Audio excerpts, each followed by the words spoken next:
예수께서 이 땅에 오신 목적은 허물과 죄로 인하여 죽어있는 우리를 살리시고 영생을 허락하셔서 영원한 하나님의 나라에 이르게 하시기 위함이다. 이게 목적이죠. 오신 목적. 그래서 인자가 온 것은 섬김을 받으려 함이 아니고 도리어 섬기려 하고 많은 사람들의 대속물이 되시기 위하여 오셨다라고 친히 말씀하신 거죠. 우리들의 죄의 문제를 해결하기 위해서 오셨는데 오늘 21절에 보면 이 유대인들 바리새인들을 향하여는 너희가 죄 가운데서 죽을 것이다 라고 말씀을 하는 것은 그들의 죄는 사함을 받지 못한다는 말씀이죠. 그럼 죄 사함을 받지 못하는 경우와 받는 경우는 어떻게 우리에게 말씀하시는가? 회개하면 죄 사함을 받는다. 회개하지 않으면 죄 사함을 받지 못한다. 이게 답이잖아요. 그럼 회개를 하고 안 하는 이유가 어디 있는가? 예수를 그리스도로 믿느냐 믿지 않느냐가 달려 있는 것이죠. 예수를 그리스도로 믿는 사람은 그 그리스도의 은혜와 사랑 앞에 우리의 죄를 발견하고 회개하게 되고 돌이키는 변화된 삶을 살게 되는 거죠. 그래서 빛에 대한 말씀을 계속하시지만 어두움 가운데 있던 우리에게 빛 대신 예수가 오니까 어두움은 물러가고 우리는 빛 가운데 산다라고 말씀했잖아요. 그래서 이 빛을 생명의 빛이다라고도 계속 말씀을 하신 건데 예수가 오셔서 예수가 그리스도임을 말씀하고 있지만 저들은 그 예수를 영접하지도 않고 그 가르침을 받아들이지도 않으니 회개할 수가 없고 죄사함도 그러니 받을 수 없게 되기에 죄 가운데 죽게 되어진다라고 말씀하는 겁니다. 그리고 그러니까 내가 가는 그곳에 너희는 오지 못한다. 내가 가는 곳이 어디요? 하늘 보좌죠. 하나님 나라입니다. 그러니까 하나님 나라 못 온다는 거예요. 요한복음 14장에서 뒤에 나오겠지만 내가 곧 길이요 진리요 생명이다 말씀하시면서 나로 말미암지 않고는 아버지께로 올 자가 없다 그랬잖아요.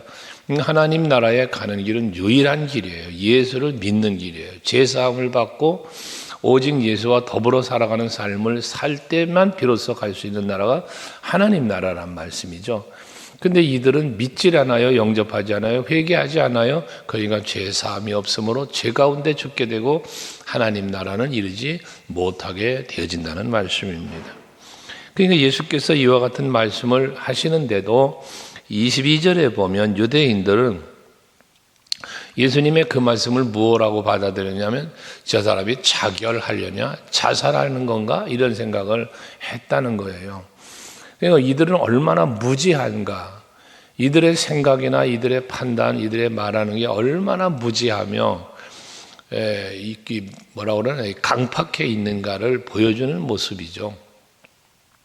지금 예수님은 죄 문제를 얘기하고 있는데 이들은 엉뚱한 생각을 하고 있는 거거든요. 마치 가룟 유다가 이 자리에 나를 팔 자가 있다라고 말씀을 하시는데도 그 예수님의 말씀을 자기를 향하여 말씀하시는 것임에도 불구하고 깨닫지를 못하며 회개하지 않는, 돌이키지 않는 그런 모습들을 생각하게 하는데 우리가 어떠한 생각에 빠져버리면 어떠한 이념에 빠져버리고 사상에 빠져버리면 헤어나기가 참 어려운 거예요. 그래서 여러분들이 신앙생활 하시면서 우리는 오직 말씀이라고 한 성경, 이 말씀과 성경에서 말하는 오직 예수의 속된 표현도 미쳤다. 사도 바울도 미쳤다는 소리를 들었던 사람이잖아요. 이렇게 푹 말씀 안에 빠져 사는 여러분들이 되셔야 온전한 신앙생활을 할 수가 있지. 말씀 안에 예수 안에 살질 못하면 우리는 예수를 믿지 않는 세상의 사람들과 다를 바가 하나도 없는 그런 모습으로 살게 되는 거예요. 항상 여러분들은 주야로 말씀을 묵상하시면서 예수와 더불어 말씀과 더불어 살아가는 여러분들이 되실 수 있기를 바랍니다. 이러한 잘못되고 무지한 생각하고 있는 저들에게 23절에 보면 너희는 아래에서 났고 나는 위에서 났다. 이 아래와 위는 땅과 세상과 하늘나라를 말씀하겠죠. 그러니까 뒤에 너희는 세상에 속했고 나는 이 세상에 속하지 아니하였노라 라고 말씀을 합니다. 여기 속하였다라고 하는 것은 그 속에 살고 있는 걸 말하는 거죠. 그러니까 세상에, 이 유대인들은 세상에 속하여 살고 세상만 보고 있고 세상에서만 세상을 살고 있는 거지만, 예수님은 세상에 속하지 않았다라고 하는 이 말은 하늘에서 왔고 하늘나라로 갈 것이라는 거예요. 이 세상이 전부가 아니라는 거예요. 그 하나님 나라를 우리는 뭐라 그래요? 본향이라는 표현을 하죠.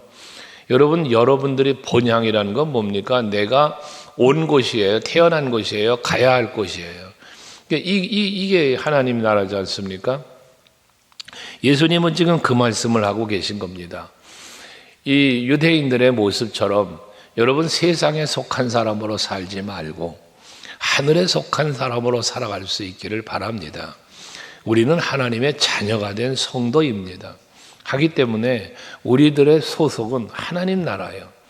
그러니까 그 하나님의 나라를 우리는 바라보면서 그 나라를 또 소망하면서 우린 살아가야 돼요. 왜? 우리가 가야 할 곳이니까요.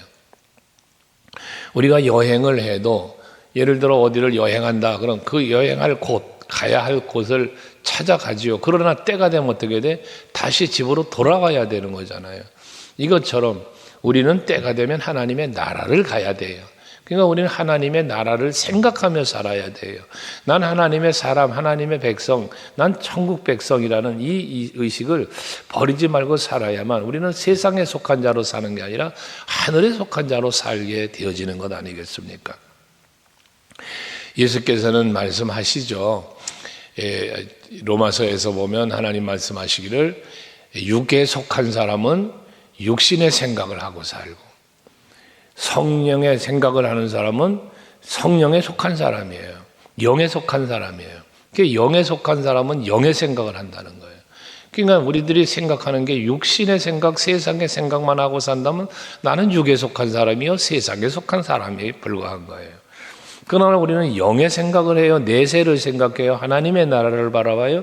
그럼 우리는 영에 속한 자가 되어서 성령이 주시는 생각을 하고 성령이 이끄는 생각을 한다는 것이거든요. 항상 여러분들의 생각이 성령으로 지배를 당해야 되는 거예요. 그게 성령 충만 받으라고 말씀했다고 그랬잖아요. 성령의 지배를 받는다. 성령의 이끌림을 받는다. 라는 말씀이라고 했지 않습니까? 그래서 우리는 그 성령으로 말미암아 하나님의 뜻도 깨달아 알고 또 하나님의 그 말씀도 깨달아 알고 믿게 되고 그렇게 된다고 그랬지 않았어요?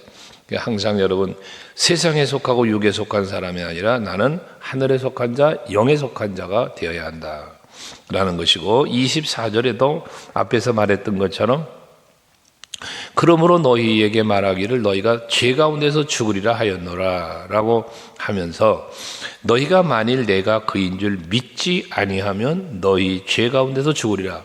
그러니까 죄 가운데서 죽는 이유를 뭐라 그랬어요? 나를 믿지 않으면 이라는 말씀을 했잖아요. 처음 말씀드렸던 것처럼 회개는 예수가 누군지를 알고 믿는 사람이 하는 게 회개란 말이에요. 예수님이 나 때문에 높은 보좌 버리고 이 땅에 오셔서 나의 죄 때문에 십자가를 지셨다는 이 사실을 우리가 알고 믿을 때 그 은혜를 생각할 때 회개가 이루어진다 그랬잖아요. 근데 이들은 지금 뭐예요? 예수가 누군지를 믿질 않았다는 거예요. 여기 예수가 내가 그인 줄이라고 말했는데 여기서 말하는 그가 뭐겠어요? 메시아, 구원자, 그리스도를 말하는 거죠. 그러니까 예수는 그리스도이심을 이들이 믿지 않았다는 거예요. 그러니까 그들이 말하기를 네가 누구냐라고 또 물어요. 그러니까 예수가 누군지를 이들은 관심이 있는 듯 하지만 사실상 관심이 없었죠. 그리고 믿으려고 하지도 않았고요. 그러니까 예수님께서 말씀하시기를 내가 처음부터 너에게 말하여 온 자라 라고 말씀을 하시지 않습니까? 처음부터 계속해서 말하였지만 예수님의 말씀하심을 받아들이지 않은 거예요. 믿지를 않았다는 거예요. 처음부터 말하였노라. 그러니까 이전에 벌써 말했다 이 말 아니겠어요? 근데 받아들이지 않았다는 말씀이거든요. 여러분, 우리가 하나님의 말씀 또 하나님의 뜻을 하나님이 하시는 일을 우리가 믿음의 눈을 열어야만 볼 수 있고, 믿음의 눈이 열려야 그 마음에 영접이 되거든요. 믿음의 눈이 닫혀버리면 안 보이는 거예요. 안 보이니까 뭐가 돼요? 세상만 보이게 되는 것이거든요. 그래서 26절에 말씀하는 거예요. 내가 너희에게 대하여 말하고 판단할 것이 많으나 나를 보내신 이가 참되심에 내가 그에게 들은 그것을 세상에 말하노라. 하나님이 나를 보내셨고 하나님께서 내게 말씀하시고 명하시고 뜻하신 것을 너에게 계속해서 처음부터 말하였다는 거잖아요. 근데 저들이 받아들이지 않았다는 거예요. 그래서 하나님의 뜻과 계획을 말씀하셨다. 처음부터 내가 누군지도 말했다. 너희들이 어떻게 해야 될지도 말했다 했잖아요. 회개하라. 천국이 가까웠느니라. 처음부터 하신 말씀이었잖아요. 하지만 이들은 세례 요한의 때부터 계속해서 지금 예수님의 말씀도 받아들이지 않고 믿지를 않았다는 것입니다. 그런데 27절 보세요. 그들은 아버지를 가리켜 말씀하신 줄을 깨닫지 못하더라 하잖아요. 중요한 게 뭐냐? 깨닫지 못하더라 입니다. 여러분, 우리가 깨닫는 게 은혜라는 말을 자주 듣지 않습니까? 우리는 깨달은 자들이고 이들은 깨닫지 못한 자들이에요. 이게 깨달을 수 있게 하시는 게 은혜라는 거예요. 여러분들이 말씀을 들어도 깨달을 수 있다는 것, 이게 성령이 내 안에서 감동하고 있다는 것이거든요. 깨닫게 하시는 거예요, 성령이. 그게 은혜인 겁니다. 그게 더 큰 은혜는 우리는 그 깨달은 대로 살 수 있는 힘을 받는 거예요. 그 능력을 공급받는 거예요. 그게 더 큰 은혜를 받은 것이고, 그에 합당하게, 그러니까 우리는 깨닫긴 해도 깨달은 대로 살지 못하는 연약함이 우리에게 있어요. 인간의 의지, 인간의 능력은 하나님의 뜻을 따라 온전히 살 수 있는 능력이 우리에게 없어요. 하기 때문에 그 능력을 누가 주는 거예요? 성령이 주시는 거예요. 그래서 그런 말을 하잖아요. 성부 하나님은 계획하시고 성자 예수님은 실행하시고 성령 하나님은 우리로 하여금 그 사실을 믿고 따르게 한다, 이런 표현을 하잖아요. 그러니까 저와 여러분은 성령으로, 지금 우리 성령 시대에 살고 있다고 말하는 거잖아요. 그 성령으로 이끌림을 받을 때에 깨닫기도 하고 믿기도 하고 또 합당하게 살기도 하고 그렇게 되어진다는 거예요. 그러면 성령을 우리가 어떻게 충만하게 받을 것이냐 할 때 뭐 여러 가지 방법을 말하죠. 모이게 심사라, 기도하게 심사라, 말씀도 묵상해라, 여러 가지 성령 충만함을 이야기하잖아요. 근데 그 뭐니 해도 성령 충만함 속에서 살아가는 것은 말씀을 자꾸 묵상하는 거예요. 왜냐하면 이 하나님의 말씀이 성령의 감동으로 기록된 말씀이기 때문에 이 말씀을 여러분들이 자꾸 계속해서 항상 묵상하시면, 읽고 듣고 배우고 하면 그 말씀대로 지켜 행할 수 있는 능력도 거기서 생겨지는 거예요. 왜? 성령이 나를 그렇게 이끄시니까요. 그래서 하나님의 말씀은 살았고 활동력이 있다라고 말씀을 하는 거고, 너희의 마음과 생각과 관절 골수까지도 쪼개기까지 한다는 거잖아요. 예리한 날선 검 같아서. 이게 하나님의 말씀이 하는 일이거든요. 예, 어제 우리 목사님들 몇 분 같이 만나서 대화하는 중에 뭐 이렇게 이제 검사를 받는데 CT를 찍고 막 했다고 그래요. 그 사진을 찍고 다 보입디다. 그러니까 한 분 있다가 나는 그냥 눈만 보면 속이 다 들여다 보여. 그리고 웃으면서 그 소리를 했어요. 그냥 속이 다 들여다 보인다고? 그 안에, 그 전에 이제 우리가 영적인 것도 좀 그렇게 CT를 찍으면 좀 그 믿음의 상태, 영적인 상태를 좀 볼 수 있는 게 있으면 좋겠다. 이제 한 분이 그 얘기가 나오기 시작해서 이제 그 얘기가 된 건데, 그래서 그런 말을 했어요. 우리에게 CT는 CT보다 더 정확한 우리를 발견할 수 있는 건 이 말씀이 있지 않느냐. 이제 그러면서 대화를 나눴던 일이 있는데 어제. 그렇습니다. 말씀은 우리가 거울 같다는 표현을 하는데, 우리가 이 말씀을 읽고 듣고 배우고 묵상하다 보면 내 영적인 상태가 보이잖아요. 내 모습이 말씀 안에 여러분 보이시잖아요. 그 보인다는 게 뭐로 표현하냐? 깨닫는 거로 표현하는 거잖아요. 우리가 거울을 보면 더러운 거 뭐 잘못된 거 보는 것처럼 뭐 육신의 질병 뭐 CT 찍어서 그래 발견해내는 것처럼 우리의 영적인 모습은 말씀 앞에 비추어지면서 말씀으로 발견해낸다 그 말이거든요. 그러면서 자꾸 치유해가고 회복해가고 바르게 해가는 거 아니에요? 그게 모든 성경은 하나님의 감동으로 된 것으로 교훈과 책망과 바르게 함과 의로 교육하기에 유익하다. 그래서 이 성경 말씀은 하나님의 사람으로 온전하게 만든다. 모든 선한 일을 행하기에 능력을 갖추게 한다. 이렇게 성경에 대한 표현을 했지 않습니까? 이것처럼 여러분들 하나님의 말씀을 통하여 깨닫고 그 깨달은 대로 살 수 있는 그런 방향 제시, 말씀을 통하여 받으시고 신앙생활을 올바르게 하나님의 뜻을 분별하고 그 뜻에 합당하게 하나님의 기쁨이 되는 삶으로 살아갈 수 있는 여러분들이 되시기를 바랍니다. 그러면서 예수께서 이어서 말씀하시기를 28절에 보면 너희가 인자를 든 후에 라는 말씀을 해요. 이 인자를 든 후라는 말은 뭡니까? 십자가에 달려 죽으심을 말씀하는 거죠. 그러니까 그들이 예수님을 죽이신 거예요. 죽인 거예요. 십자가에 달려 죽었잖아요. 나무에 달렸잖아요. 그 들린 후에 라고 말한 거예요. 그 후에야 그인 줄 알고 그랬잖아요. 그때서야 예수가 그리스도인 줄 알게 된다는 이야기죠. 그 빌라도도 그렇고 거기 모여있던 그 예수님을 십자가에 못 박아 죽였던 무리들, 그들이 예수님의 십자가에 달려 죽으실 때에 이 땅이 진동하고 그 교회 휘장은 갈라지고 막 여러 가지 현상들이 마태복음에 보면 표현하고 있지 않습니까? 그때 이가 그리스도다, 이가 그리스도다 라고 사람들이 고백하는 걸 보았잖아요. 예수님의 말씀대로 되어진 거예요. 그때서야 알게 된 거예요. 또 내가 스스로 아무것도 하지 아니하고 오직 아버지께서 가르치신 대로 이런 것을 말하는 줄 그때서는 알 것이다라는 거예요. 그때 가서 안다라고 하는 이 말의 의미는 무엇이겠습니까? 아까 얘기한 대로 너희들은 죄 가운데서 죽는다. 깨닫지를 못하고 알지 못하는 점에 죽는 거예요. 그렇지만 예수님이 돌아가심을 보면서라도 깨닫게 되어진다는 것은 그것도 그나마도 복이 되어지는 것이죠. 이 뒤늦은 뒤늦은 회개라고 말할까? 강도 한 사람이 회개하고 주님 나라 임할 때 나를 기억해 달라고 그럴 때 나와 함께 낙원에 있으리라 그러셨잖아요. 그것처럼 뒤늦게라도 주님 재림하시고 심판하러 오시기 전에는 회개하고 돌이키기만 하면 그것도 은혜 받은 자가 되는 거니까. 어쨌든 아는 자가 중요하다는 것이에요. 여러분들은 깨달아 알고 믿을 수 있는 내가 되었다는 사실 감사하시고 그런 은혜를 내가 받은 자라는 사실도 기억하시면서 사시기를 바랍니다. 29절 예수께서 참 매우 중요한 우리에게 신앙적 교훈을 주시는 말씀을 하셨는데요.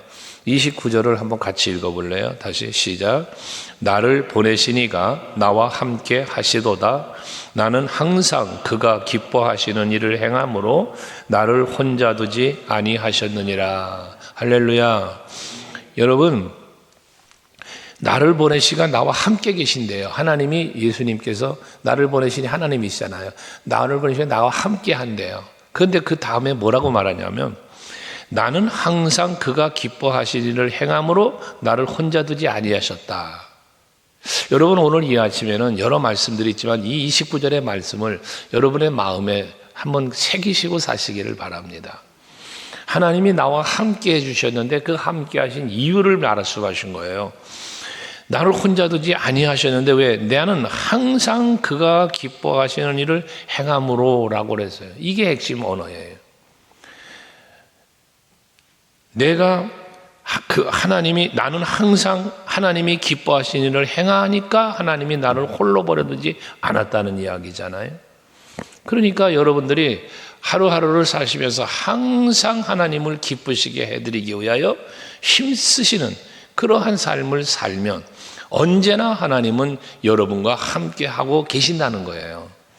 다윗이 시편 16편 8절에서 내가 항상 여호와를 내 앞에 모시며 그가 내 우편에 계심으로 내가 흔들리지 아니하리로다 하잖아요. 항상 내 앞에 모신다. 그러니까 우리의 신앙은 언제나 주님과 동행하는 신앙이 되어야 되는데 그 동행하는 신앙은 하나님의 은혜라고 그랬잖아요. 하나님이 내 곁에 찾아오시고 나를 떠나거나 버리지 아니하시고 항상 내 곁에 계시는 것, 이게 주와 동행이라고 그랬잖아요. 내가 하고 싶다고 되는 게 아니고요, 하나님이 그렇게 해 주셔야 되는 거예요. 높은 보좌 버리고 이 땅에 임마누엘로 찾아오신 예수, 이게 평화의 주님으로 오셨고 우리에게 소망을 주신 거고 기쁨이라고 그랬잖아요. 이러한 찾아오신 예수가 내 곁에 항상 함께 오셨는데, 이 오신 예수 또 그를 보내신 여호와를 기쁘게 해드리면 언제나 곁에 계셔, 언제나. 그래서 오늘도 하루를 사시면서 하나님의 기쁨이 되는 그러한 생각, 하나님의 기쁨이 되는 말, 하나님의 기쁨이 되는 여러분들의 발걸음, 이 모든 것을 이루어 가시기 위해서 힘쓰시길 바라고, 그리할 때 분명히 여러분 곁에 하나님은 함께 계시면서 여러분을 위하여 일하시고 도우시고 은혜 베푸시고 복 주실 줄 믿으시기 바랍니다. 할렐루야. 기도하시겠습니다.